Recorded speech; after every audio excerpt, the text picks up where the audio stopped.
और मेरे सूरवीरों, कैसे हो? हम तैयारी कर रहे हैं Jawahar Navodaya Vidyalaya entrance exam class 9th की, और आज हम सॉल्व करने वाले हैं जवाहर नवोदय विद्यालय का सॉल्व पेपर 2021 का, जो कि 24/2/2021 को हुआ था।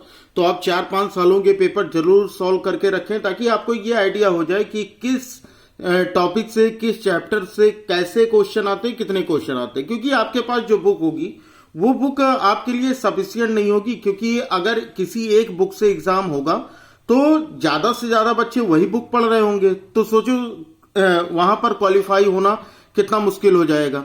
तो ऐसा दिमाग से बिल्कुल निकाल दीजिए कि कोई खास बुक ऐसी है जो आपको जवाहर नवोदय विद्यालय में सिलेक्शन करा सकती है। जवाहर नवोदय विद्यालय में सिलेक्शन के लिए आपको हर चीजें समझनी पड़ेंगी, पेपर का पैटर्न समझना पड़ेगा, और क्वेश्चन को कितनी आसान तरीके से कितनी जल्दी कर सकते हो ये समझना पड़ेगा।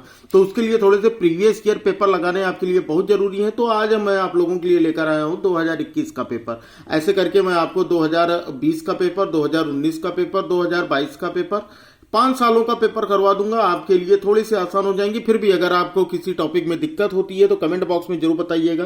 टेलीग्राम और व्हाट्सएप का लिंक डिस्क्रिप्शन में दिया गया है, जाकर के ज्वाइन कर लीजिए। जो भी जवाहर नवोदय विद्यालय से रिलेटेड अपडेट होती है मैं वहां पर पोस्ट कर देता हूं, जब वीडियो बनाने का टाइम नहीं मिलता है और आपको कोई इन्फॉर्मेशन जल्दी में देनी होती है तो मैं वहां पर पोस्ट कर देता हूं। तो जाकर के ज्वाइन कर लीजिएगा। वहां पर आपका कोई पैसा नहीं लगने वाला है, बस ज्वाइन करके छोड़ दीजिएगा। और वीडियो शुरू करने से पहले आपसे रिक्वेस्ट है कि अभी तक अगर आपने वीडियो को लाइक नहीं किया तो वीडियो को लाइक कर दीजिएगा। चैनल पर नए होंगे तो सब्सक्राइब कर बेल आइकन को प्रेस कर लीजिएगा, ताकि हमारे हर क्लास की नोटिफिकेशन आपको मिलती रहे। और सब्सक्राइब करने का कोई पैसा नहीं लगता है, ठीक है। तो आज ये हुआ है कि हमारे 43,000 सब्सक्राइबर्स कंप्लीट हो चुके हैं। तो सभी को बहुत बहुत बधाई। ये पूरा हो सका है आप लोगों के प्यार और सपोर्ट से। उम्मीद करूंगा कि ऐसे ही आपका प्यार और सपोर्ट बना रहेगा। तो चलो हम लोग ज्यादा टाइम वेस्ट नहीं करते हैं और शुरू करते हैं आज का पेपर। देखो, सबसे पहले हमारा जो सेक्शन है वो हिंदी का है। हिंदी में प्रश्न संख्या 1 से 15 तक के क्वेश्चन देखो। प्रत्येक प्रश्न के लिए 4 संभावित उत्तर विकल्प दिए गए हैं, जिनमें से केवल एक सही है। सही उत्तर को चुनकर उसको OMR उत्तर पत्रिका पर उपयुक्त स्थान पर दर्शाना है, ठीक है। सबसे पहला क्वेश्चन, जो आपको आंसर आता रहेगा उसका बिना आंसर देखे कमेंट में आंसर देते चलिएगा। देखो क्या दिया गया है। ए, जिस वाक्य में साधारण अथवा मिश्र वाक्यों का मेल रहता है उस वाक्य को क्या कहते हैं? ऑप्शन ए संयुक्त वाक्य, बी विशेष वाक्य, सी मिश्र वाक्य, या डी साधारण वाक्य। पक्का है आपने ये चीजें नहीं पढ़ी होंगी, लेकिन 2021 का आया हुआ क्वेश्चन है ये, ठीक है। तो यहां पर जिसमें साधारण वाक्य और मिश्र वाक्य मिले रहते हैं ना, उन्हें संयुक्त वाक्य कहते हैं। क्या कहते हैं? संयुक्त वाक्य। जिस साधारण वाक्य और मिश्र वाक्यों का मेल रहता है उसे संयुक्त वाक्य कहते हैं।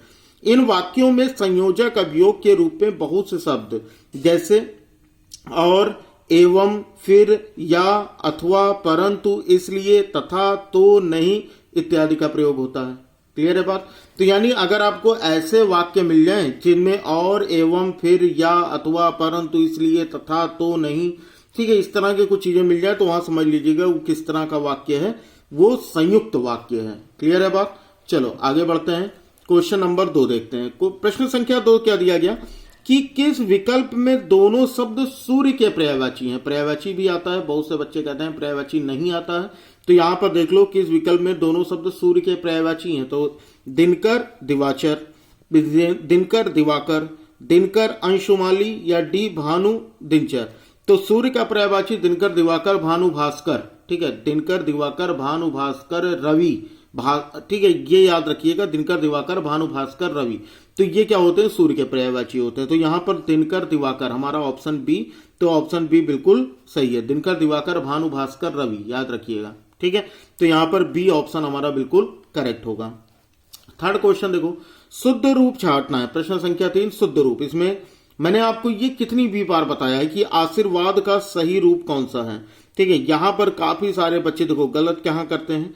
ये हो गया हमारा आशीर्वाद, ठीक है, फिर इसमें छोटी की मात्रा, फिर आए यहां पर देखो आशीर्वाद, आशीर्वाद में सा पे बड़ी की मात्रा और जो रेप की मात्रा लगती है वो वा पे लगती है। इस बात का ध्यान रखिएगा। तो आशीर्वाद यानी कि विकल्प सी हमारा बिल्कुल सही है।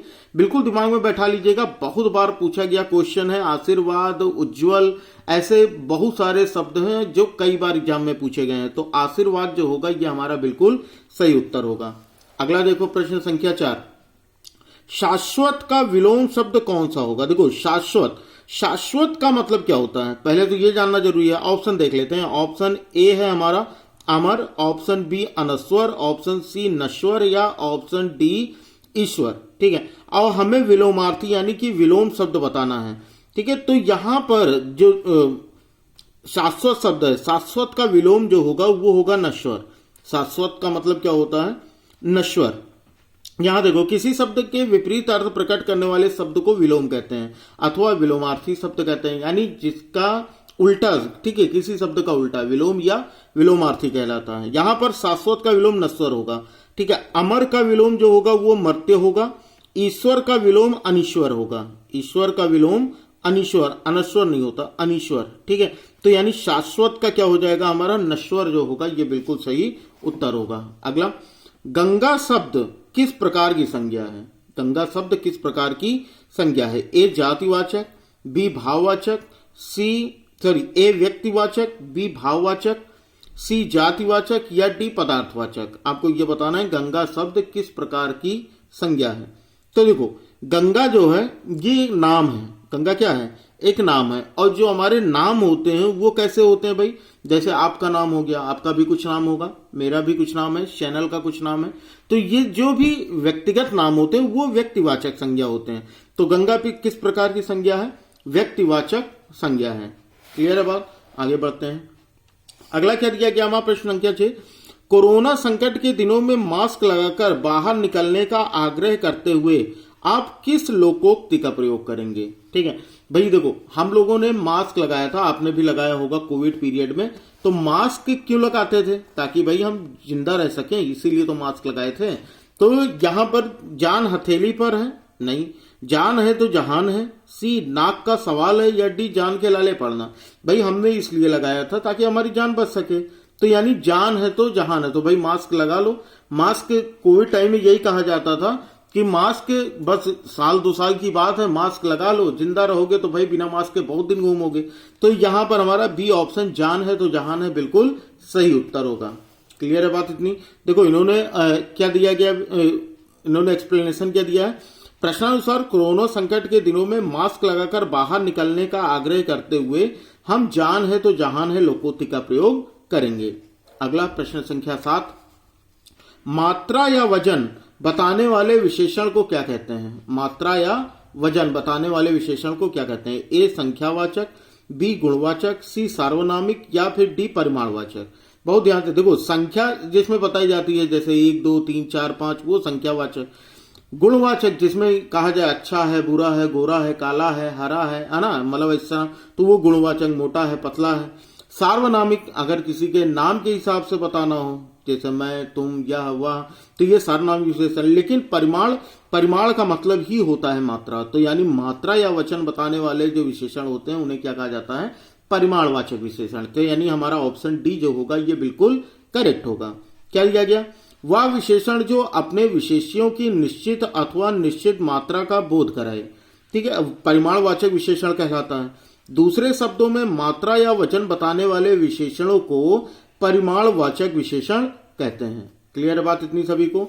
तो ढा देखो हमारा क्या दिया गया, वर्ण का उच्चारण स्थान है। ढा वर्ण का उच्चारण स्थान। तो ढा वर्ण का ये मैंने ऑलरेडी आपको पढ़ा रखा है। ढा वर्ण का उच्चारण स्थान, ए मूर्धन्य, बी दंत्य, सी ओष्ठ या डी कंठ। देखो मूर्धन ढा जो ऊपर की तरफ से ना, जबड़े का ऊपरी हिस्सा जिसमें जीभ टच होता है वो मूर्धन होता है। टा ठा डा ढा, तो ये मूर्धन्य होता है। दंत जिसमें दांत लगते हो, ठीक है, दा ता था दा। ओष्ठ जिसमें ओठ का प्रयोग होता हो, और क खा गा घा जिसमें ऊपर का पीछे गले का वाला हिस्सा कंठ का प्रयोग होता है, वो कंठ का खा गा घा। तो ये हो गया हमारा ढ, क्या हो गया हमारा मूर्धन्य। ठीक है, और इनका एक्सप्लेनेशन देखते हैं।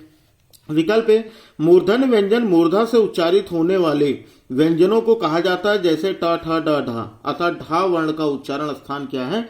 मूर्धन्य है। क्लियर है? अगला प्रश्न संख्या 9 आते हैं। प्रश्न संख्या 9 घोड़ा का बहुवचन है। घोड़ा का बहुवचन क्या दिया गया? ए घोड़ों, बी घोड़े, सी घोड़न या डी घोड़ा। तो भाई घोड़ा का बहुवचन के घोड़ा, एक घोड़ा मैदान में दौड़ रहा है और घोड़े मैदान में दौड़ रहे हैं, तो इसका मतलब घोड़ा का बहुवचन क्या होगा? घोड़े होगा। अब देख लें इसमें विकारी शब्द संज्ञा सर्वनाम विशेषण क्रिया के जिस रूप से एक से अधिक व्यक्तियों वस्तुओं या पदार्थों का बोध होता है उसे बहुवचन कहते हैं। मतलब एक से ज्यादा इसका पता लगे वो क्या होता है, बहुवचन होता है। उसी तरह से घोड़ा का बहुवचन क्या होगा, घोड़े होगा। क्लियर है बात? इतने 9 प्रश्न हो गए हमारे। और अभी तक आपने वीडियो को लाइक नहीं किया तो वीडियो को लाइक जरूर करें। चलो अगला देखते हैं। अगला हमारा क्या दिया गया भाई?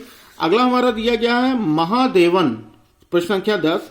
महादेवन तो सदा स्वार्थ पूरा करना चाहता है, सदा स्वार्थ पूरा करना चाहता है।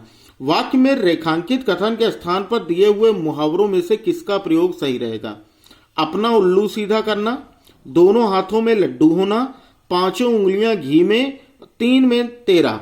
ठीक है, अब आपके हिसाब से कौन सा ऑप्शन होगा? देखो, स्वार्थ पूरा करना इसका मतलब होता है कि जो व्यक्ति अपना काम पूरा करने में लगा रहे, यानी कि कोई किसी के साथ अच्छा हो किसी के साथ बुरा हो, अपने को नहीं मतलब है, अपना काम होना चाहिए, यानी अपना उल्लू सीधा करना, हर चीज में अपना स्वार्थ ढूंढना। तो ये होता है अपना उल्लू सीधा करना, यानी कि ए ऑप्शन जो होगा ये बिल्कुल करेक्ट होगा। दोनों हाथों में लड्डू होना, इसका मतलब बहुत ज्यादा सुख में होना। ठीक है, बहुत फायदे में रहना, तो दोनों हाथों में लड्डू होना। 5 उंगलियां घी में होना, यह भी फायदे के लिए है, यानी बहुत ज्यादा लाभ हो जाने पर 5 उंगलियां घी में, सारे काम सिद्ध हो जाने पर। 3 में 13, 3 में 13 का मतलब होता है कि जब किसी चीज में कोई काम ऐसा हो जिसमें एक के बाद एक रुकावटें लगी रहे, तो वहां पे कहते हैं 3 में 13 करना। क्लियर है बात? तो यानी यहां पर हमारा प्रश्न संख्या 10 का ऑप्शन ए जो होगा ये बिल्कुल करेक्ट होगा। आगे देखते हैं। निम्नलिखित अनुच्छेद को पढ़कर प्रश्न संख्या 11 से 15 तक के सर्वाधिक उपयुक्त उत्तर चुनिए। क्या बताना है हमको? जब कोई रोग, देखो पहले तो हमको पैसेज पढ़ना है और पैसेज पढ़ने के बाद उससे संबंधित 5 प्रश्न दिए होंगे। अब इस तरह के जो पैसेज पढ़ने वाले क्वेश्चन होते हैं उनमें सबसे पहले मैं जिस हिसाब से करता हूं, मैं सबसे पहले क्वेश्चन पढ़ता हूं। ठीक है, क्वेश्चन पढ़ने के बाद फिर पैसेज पढ़ता हूं ताकि मुझे उत्तर लगातार मिलता रहे। लेखक महामारी कोविड-19 पर नियंत्रण पा लेने के बारे में आशावान है क्योंकि कोई रोग अधिक दिन तक नहीं टिकता, वह टीके और दवाओं के शोध से जुड़ा है, टीके और दवाओं पर परीक्षण हो रहे हैं, या डी लोग स्वयं स्वच्छता बरत रहे हैं। प्रश्न संख्या 12 दिया गया इसी गद्यांश का। विस्तार के लिए अनुच्छेद में प्रयुक्त शब्द ए असीमित, बी फैलाव, सी उपलब्ध या डी पर्याप्त। किस शब्द का निर्माण किसी उपसर्ग से नहीं हुआ है? ए परीक्षण, बी फैलाव, सी नियंत्रण या डी निदान।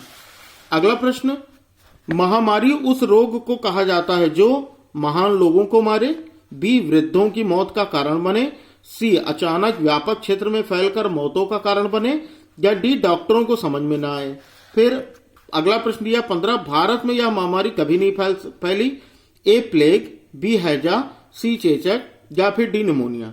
अब हमने 5 क्वेश्चन पढ़ लिए, अब हम पढ़ते हैं अपना पैसेज, गद्यांश पढ़ते हैं और देखते हैं कि हमको उत्तर मिलता है कि नहीं मिलता। क्या दिया गया? जब कोई रोग बहुत ही कम समय में किसी व्यापक क्षेत्र में फैलकर बहुत सी मौतों का कारण बन जाता है तो उसे महामारी कहा जाता है। तो महामारी के बारे में समझ में, महामारी किसे कहते हैं? अचानक से व्यापक से बहुत ज्यादा क्षेत्र में फैलकर बहुत ही मौतों का कारण बने तो वहां पर उसे क्या कहा जाता है? महामारी कहा जाता है। अचानक ही फैल जाने के कारण इसके निदान, चिकित्सा आदि के बारे में पर्याप्त जानकारी नहीं होती, इसलिए नियंत्रण में कठिनाई आती है। आजकल कोविड-19 नामक रोग ऐसी महामारी बन चुका है जो सारे विश्व में फैल गया है। अपने देश में इससे पहले भी प्लेग, हैजा, फ्लू, चेचक जैसे रोग महामारी के रूप में फैले, किंतु उनका फैलाव इतना नहीं था और उन पर नियंत्रण पा लिया गया। कोविड के लिए टीका और दवाओं के परीक्षण हो रहे हैं।